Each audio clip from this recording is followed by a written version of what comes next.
सर्वप्रथम सर्वांना माझा नमस्कार. माझे नाव आराध्या सागर सोनवणे आहे. मी इयत्ता 7वी मध्ये शिकते. माझ्या शाळेचे नाव विश्व शांती निकेतन विद्यालय चाकण पुणे आहे. प्रजासत्ताक दिवस दरवर्षी 26 जानेवारी रोजी साजरा करण्यात येतो.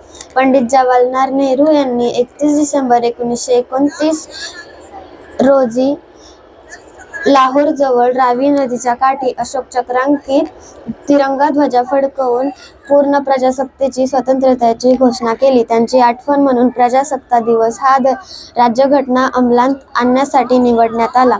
उत्सव 3 रंगांचा. आभाळी आज सजला नतमस्तक मी त्या सर्वांची ज्यांनी भारत देश घडवला. चला करूया या संविधानाचा आदर आज ज्याने दिला आपणास जगण्याचा शिकण्याचा अधिकार. स्वतंत्रतेचा ध्वजा फडकते, सूर्य तळपतो प्रगतीचा. भारतभूच्या पराक्रमास आमचा मानाचा मुजरा. विविधतेत एकता आहे आमची शान, म्हणूनच आमचा भारत देश महान. स्वप्न तर सगळेच बघतात, स्वतःसाठी व इतरांसाठी. आज आपण एक स्वप्न बघूया सर्वांसाठी व आपल्या देशासाठी. सुरक्षित भारत, सुविकसित भारत. धन्यवाद.